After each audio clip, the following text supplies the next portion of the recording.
So Page 81.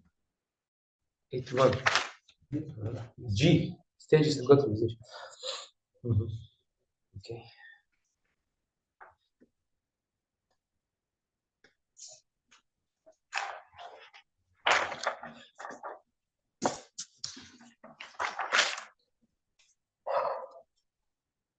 So what? Go? Okay. We're ready. Online. Okay.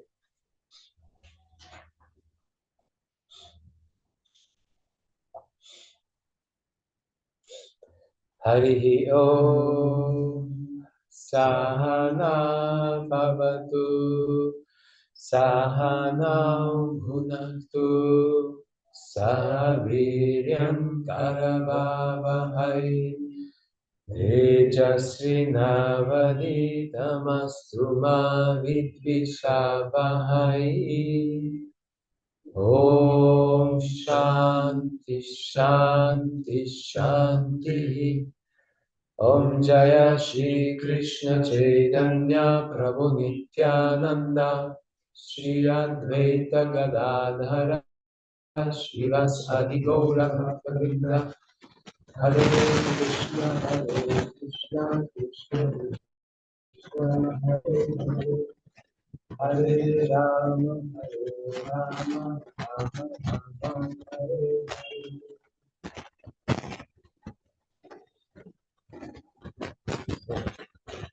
Stage got to be in the proper communication with the complete whole or three absolute truth, the complete personality document. The realization of impersonal Brahman for a Paramatma is incomplete realization of the absolute complete. The Supreme Personality of Godhead is Sakti Vigraha. The realization of impersonal Brahman is the realization of his Sakti truth. For here, our his aspect of truth. And Paramatma realization is the realization of his Sat and Chit features. These aspects that pertain to knowledge. But realization of the personality of Godhead is the realization of all the transcendental features. Hariyo, Sat, Chit, and Ananda. Bliss. When one realizes the Supreme Person, he realizes these aspects of the Absolute Truth in their complete bliss.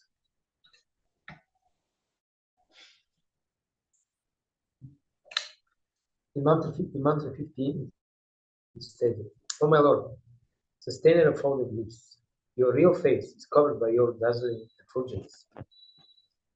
Kindly remove that covering and exhibit yourself to your pure devotee." The Īśopaniṣad mantra is a simple prayer to the Lord to remove the Brahman jyoti so that one can see your face. So the goal of snow you will see it white.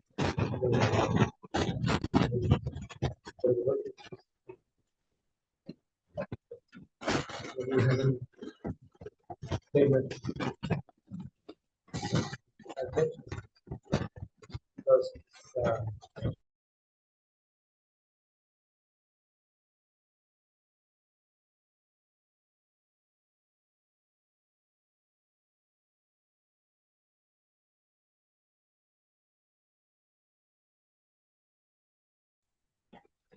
in the spiritual realm, beyond the material quality, is the unlimited Brahman effulgence, which is free from material contamination.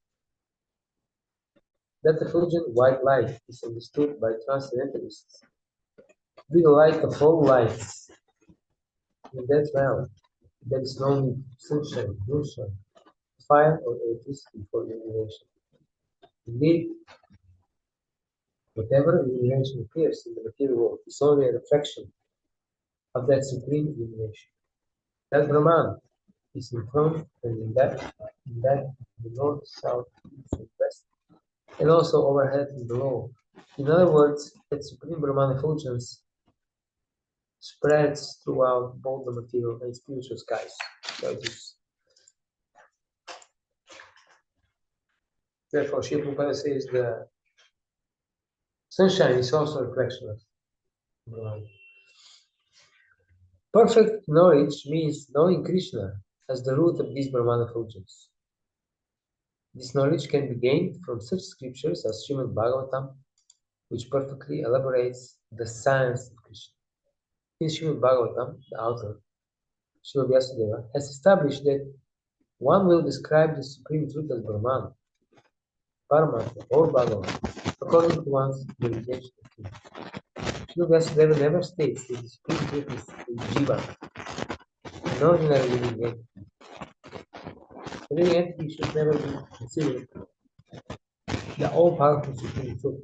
If he were the supreme, he would not need to pray to the Lord to remove his dazzling cover so that the living entity could see his real face. Yes.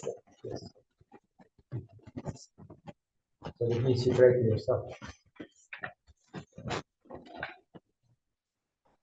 The conclusion is that one who has no knowledge of the potencies of the supreme truth will realize the person of God.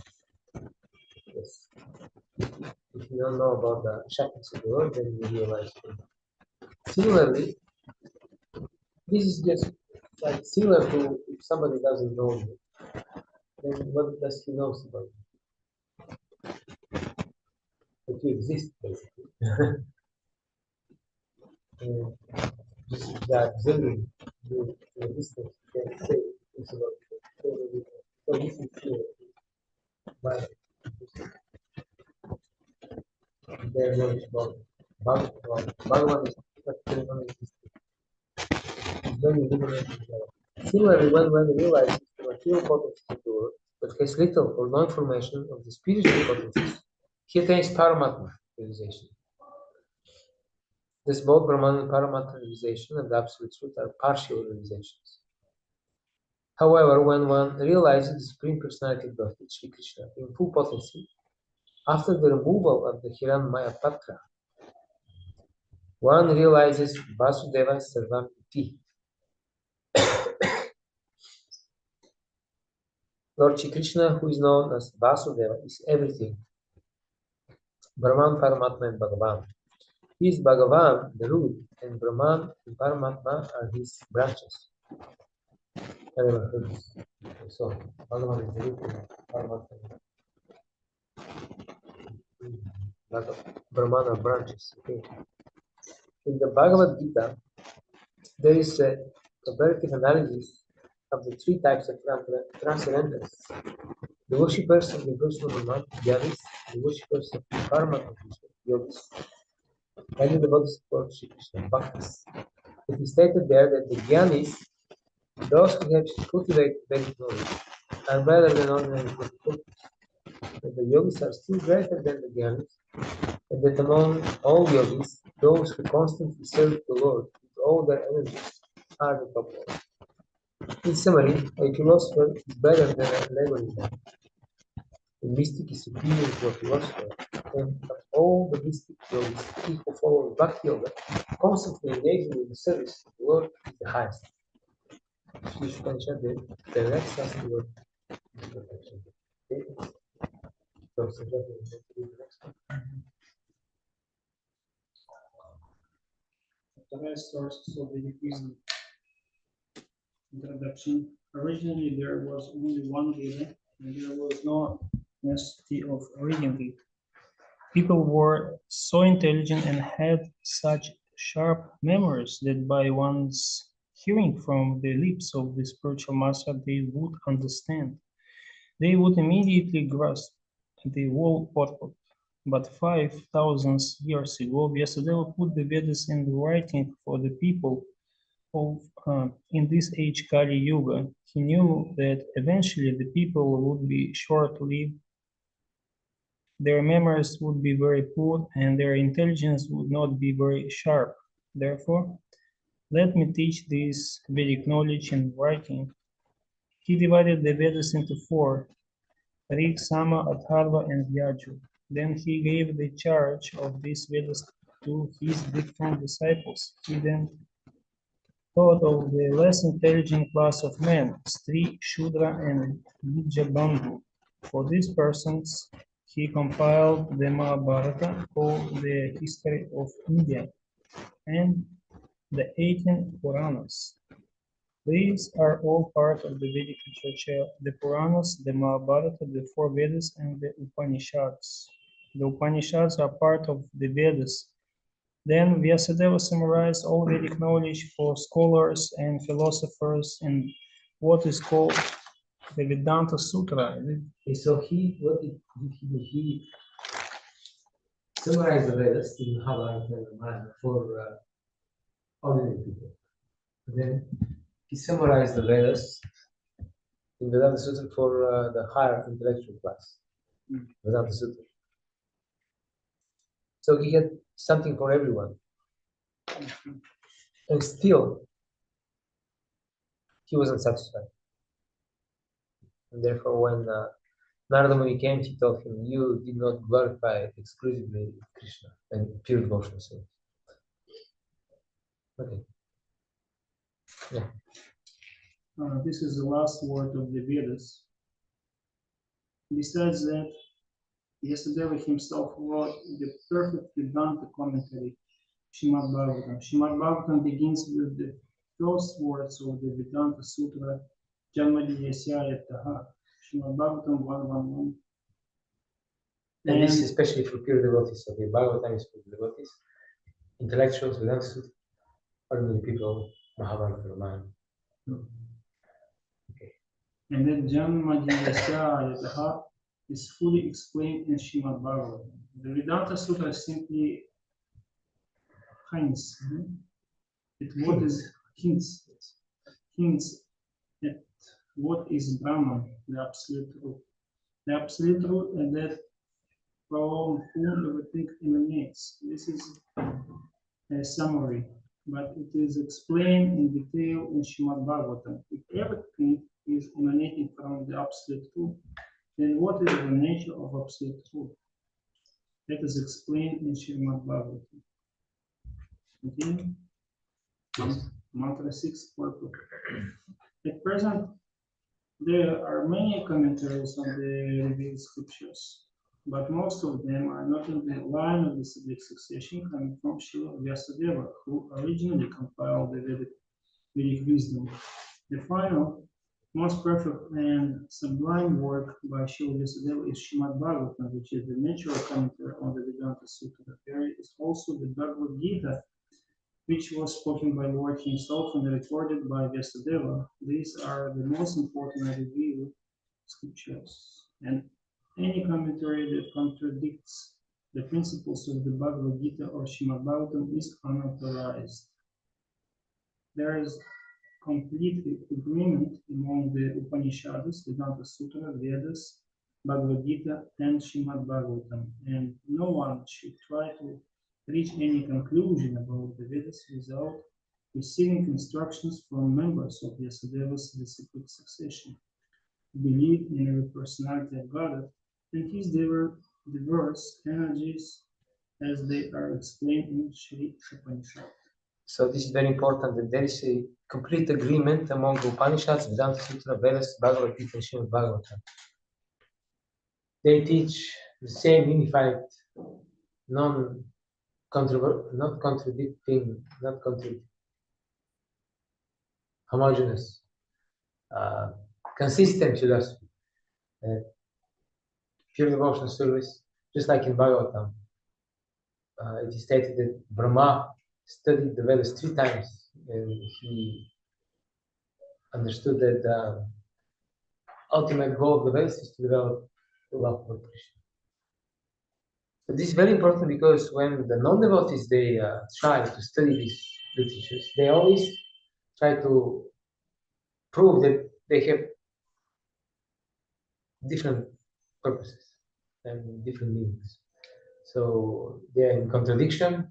The Vedas say one thing, the Upanishads say different thing, Mahabharata say something else. In this way, they prove how intelligent they are. They think, but actually they prove that they are non-devotees.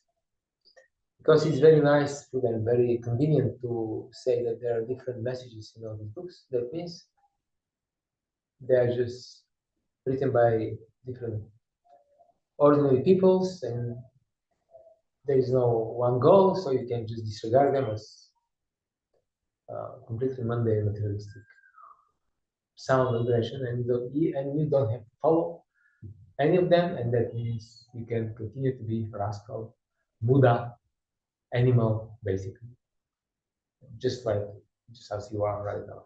That's very convenient to prove this point. But what they prove is their own ignorance. Okay, just prove body maintenance and so. On the 11th report. This does not mean that all activities for the maintenance of the body should be stopped.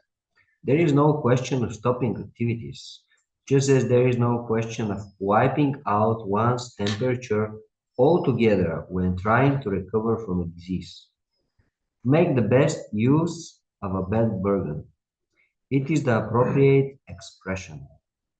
The culture of spiritual knowledge necessitates the health of the body and mind. Therefore, maintenance of the body and mind is required if we are to reach our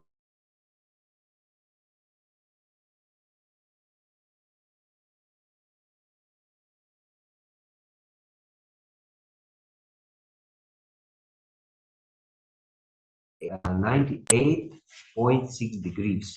And the great sages and saints of India have attempted to do this by a balanced program of spiritual and material knowledge. They never allow the misuse of human intelligence for diseased sense gratification. Mantra 17 purport. The Lord clearly describes his intimate relationship with his devotees in the Bhagavad Gita 9:30-34. Even if one commits the most abominable action, if he is engaged in devotional service, he is to be considered saintly because he is properly situated in his determination. He quickly becomes righteous and attains lasting peace. Srila Bhaktivinoda Thakur explains these verses in this way. One should regard a devotee of Krishna to be on the right path of the saints, even though such a devotee may seem to be Sudurachara, a person of loose character. One should try to understand the real purport of the word Sudurachara. A conditioned soul has to act for double functions, namely for the maintenance of the body and again for self-realization. Social status, mental development, cleanliness, austerity, nourishment, and the struggle for existence are all for the maintenance of the body. The self-realization part of one's activities is executed in one's occupation as a devotee of the Lord, and one performs actions in that connection also. One must perform these two different functions along parallel lines. Because a conditioned soul cannot give up the maintenance of his body. One should perform these two different functions along parallel lines. It means one should have understanding that the same principles apply in maintenance of the body and in devotional service. They should be connected.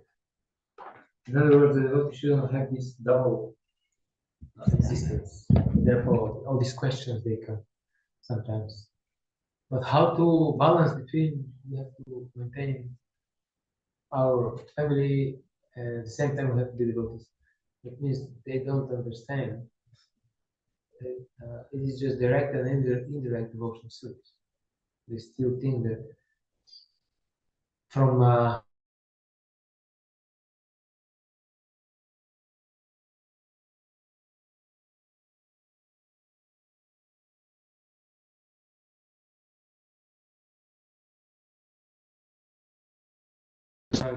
Dr. Jekyll, Mrs. Hyde.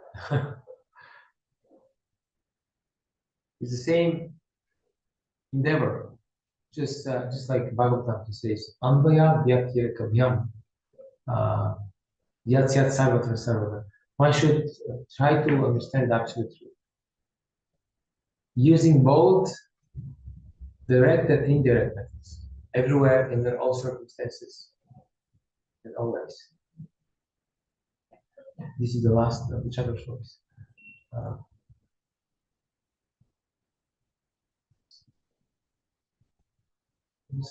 Etavateva jigyasyam tattva jigyasanattanaha anvayapyatyakabhyam yat yat sarvata sarvata. Okay, please.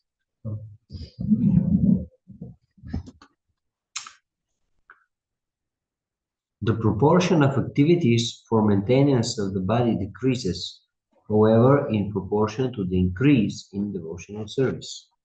As long as the proportion of devotional service does not come to the right point, there is a chance for an occasional exhibition of worldliness. But it should be noted that such worldliness cannot continue for long, because by the grace of the Lord, such imperfections will come to an end very shortly. Therefore, the path of devotional service is the only right path. If one is on the right path, even an occasional occurrence of worldliness does not hamper one in the advancement of self-realization. So now here the choice of words by Shiva Prabhupada. Worldliness, he says that this is Sudurachara. Durachara means bad behavior. Sudurachara, very bad. He uses the word mundane. He doesn't use disgusting, terrible, even not sinful. Sinful, one has to go to hell forever. Just worldliness, because such worldliness cannot continue for long, because by the grace of the Lord, such imperfections will come to an end very shortly. Okay, Peter, last. Krishna and his multifarious qualities, mantras 4, 5, and 8. Although fixed in his abode, the personality of Godhead is swifter than the mind and can overcome all others running. The powerful demigods cannot approach him. Although in one place, he controls those who supply the air and rain. He surpasses all in excellence.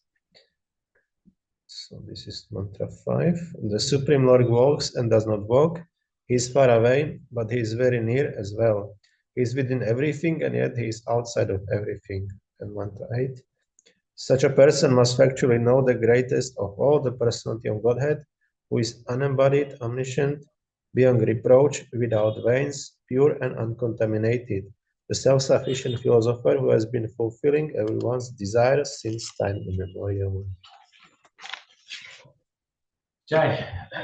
Śrī Īśopaniṣad ki Jai. So, unless you have something to say or some topic for discussion, we'll was that? Yeah, quite short today. But I don't want to start with the next study, because I mean, just one thing. Please read through the Brahma history guide. I mean, you could have read through or not this one, but the Brahma you really need to. It's quite technical, and unless you do,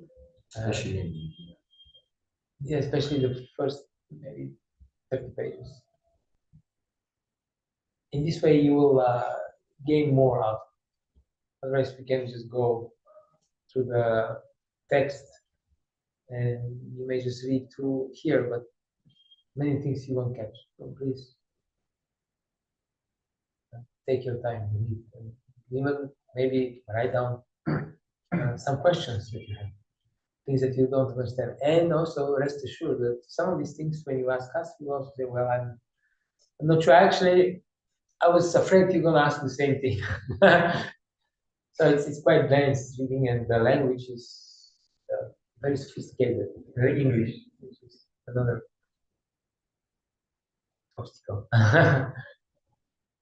But anyway, we'll go through it. It will be fun. Brahma Samhita is one of the most important scriptures that we have in our Sampradaya. Just listen to it. And yes, so that's all from me. Unless you want me to tell you some stories from my biography or something. How I went to the army. So tomorrow there will be no class. Tomorrow no class. And then Monday. We'll continue on Monday. And Monday is full on. And then we'll see about what was that? Gopastami. Right? We'll see. I think Gopastami should be okay. You can have classes because no. Which day?